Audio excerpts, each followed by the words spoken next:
All right, what's going on, Block Circle team? Hope you guys are all having a wonderful end of the week here. So today's video is going to be pretty quick. It's just going to be talking about the Fibonacci retracement tool and how that can help us to identify key support and resistance levels. So if you're not familiar with this tool, again, it's going to be the third one down on TradingView. It looks like a bunch of horizontal lines with two little circles on the end of one of them. And it looks something like this. Now, when you actually pull it up, it will look a little bit different. I've changed the color to be white with the 0.5 in green, and I've gotten rid of the trend line and the background and some other stuff just to make it a little bit cleaner, but this is the basics of it. Now, this is actually based off the Fibonacci sequence, which I'm not going to go into great detail here. I'm not a mathematician or anything, but it's essentially a series of numbers where each number can be added with the previous one, and when they're added together, that gives you the next one in the sequence. And it starts with, I can't remember if it starts with 0 or 1, but I don't think it matters. 1 plus 0 obviously is just 1. 1 plus 1 is 2. 1 plus 2 is 3. 5, 8, 13, right?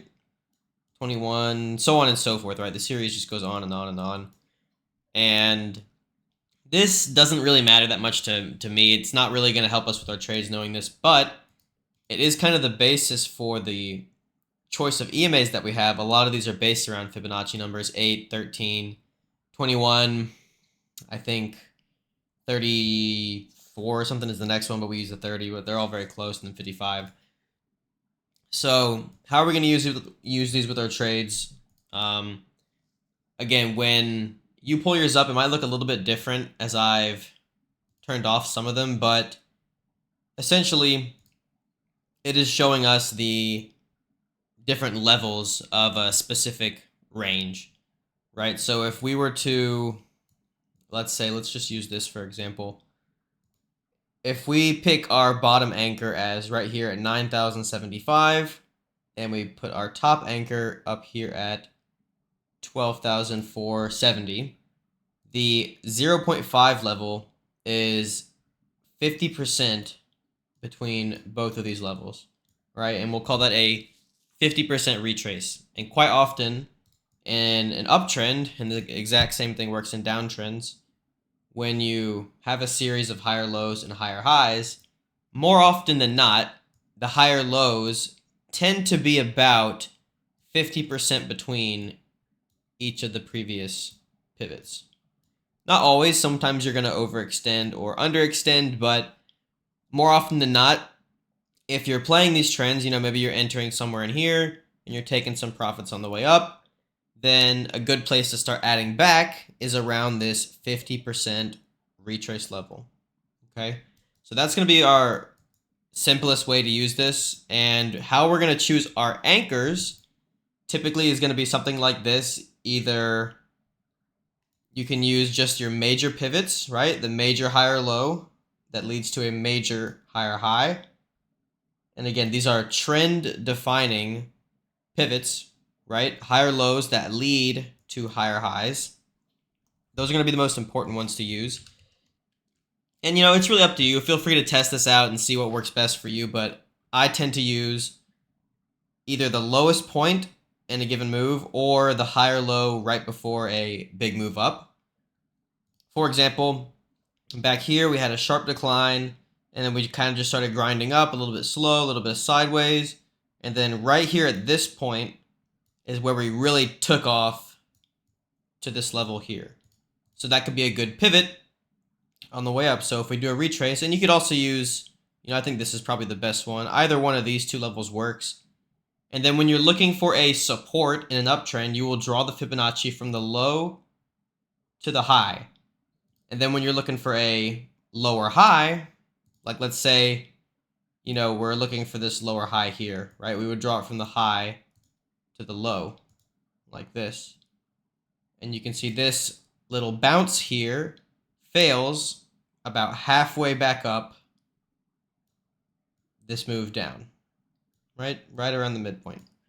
And that's going to be very common. And like I said, Sometimes you over or under extend. The most important level is for sure the 50% retrace and the 61.8. This is the known as the golden ratio. If you guys are interested in that, I strongly encourage you to look up what is the golden ratio, why does it matter in everything. I mean, the golden ratio is really a part of everything in life.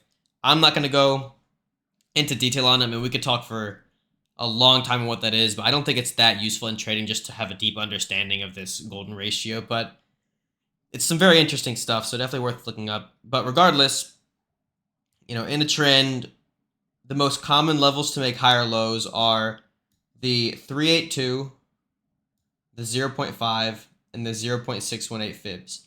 And another really nice kind of intraday day trade tip is, I don't know if I want to say 9 times out of 10, but very often when you hit this 61.8 level, there's a very good chance, even if you're not going to continue the trend, there's a very good chance you will bounce at least to the 382 before rolling over or seeing if you're going to make a higher low.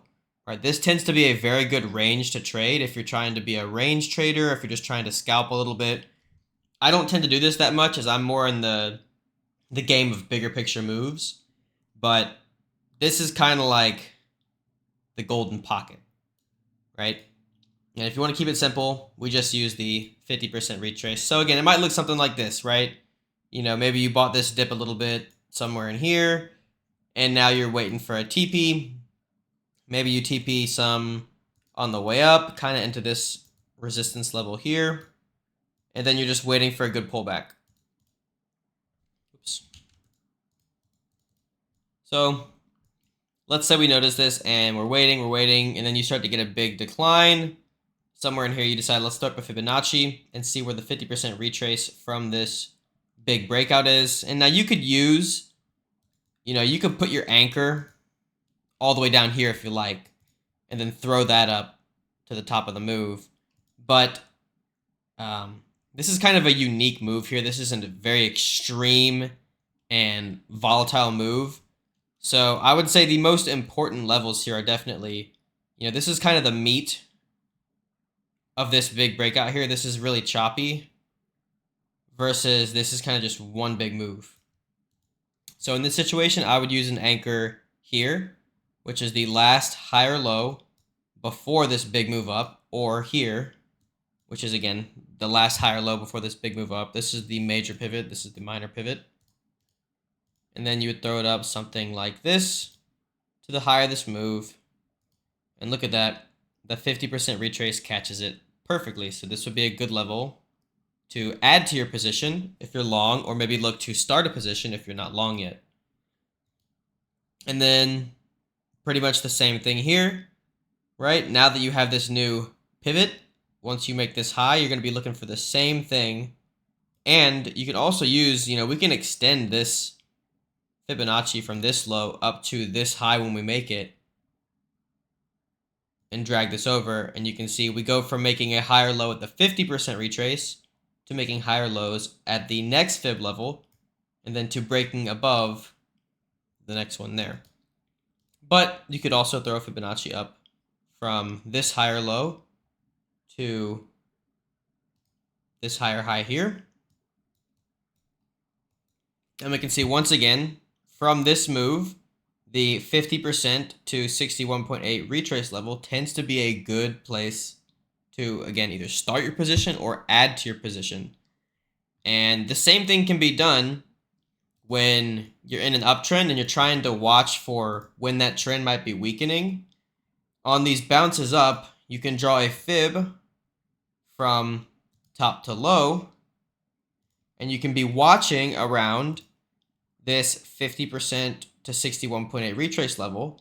And if you start to get some weakness in there, and that this little trend on, say, a lower time frame starts to do something like this and look like it might roll over, that might be a sign that this bigger picture trend may end up doing something like this. And that's exactly what happens right up here. We've got a really strong uptrend here. And then at this point, on this last higher low from the last higher high, we get a picture perfect rejection at the 61.8 retrace. And I'm not going to do it, but if we were to zoom in on this little bounce, what we would see on the lower time frame is probably something like this. We hit the 61.8 level in here. We get back below it. We put in a lower high and a lower low, and that's basically what this entire bearish candle is representing. So at that point, it might be wise, if you haven't taken some profits on this move up yet, to start taking some profits and then look to accumulate lower. And then once we start moving down, you're going to be looking for support to add to, because, you know, this is a pretty sharp decline, but in general, this is still a long-term uptrend. We definitely want to be better buyers than sellers in this trend. So once we start to push down, we throw up a Fibonacci from our bigger picture's higher low, which is something like this. Right, this is kind of our bigger picture move. So these are going to be our two pivots for our Fibonacci's where we're looking for support. Something like that. A reminder, when you're looking for a higher low, Fibonacci from bottom to top. When you're looking for a lower high, Fibonacci from high to low. Oh, well, that's not the Fibonacci tool. There we go. And well, I was just using this as an example, but it's a great example, right? From this key lower high here to this key lower low, look when we get a sharp bounce where that tends to get rejected at. 61.8 fib. And this is a very, very common occurrence. I mean, it's honestly kind of a cheat code in bull markets that when you go up and down like this over and over, I want to say 9 times out of 10, these higher lows are at the 50% to 61.8 retrace. And when you're in a downtrend, the same thing goes with the lower highs. It's literally a cheat code. It's not perfect, and again, you're going to overextend, underextend sometimes, but it can be very good. Anyways, let's throw up that fib we were looking at earlier, from the higher low to the higher high, right here. And look where the next great accumulation zone tends to be, right around the 61.8 retrace. Super simple stuff. You know, you can get more technical with how you want to do this. Oh, and another great example of what I was mentioning earlier, even if you're not trying to play this long term, look at this quick scalp from the 61.8 up to the 382. Like I said, this can be a really nice little ping pong range to kind of play until you break out from it. And once you do on either side, that's probably the direction you want to continue to trade in. Okay, so hopefully that makes sense. Last thing I want to note on are Fibonacci extensions.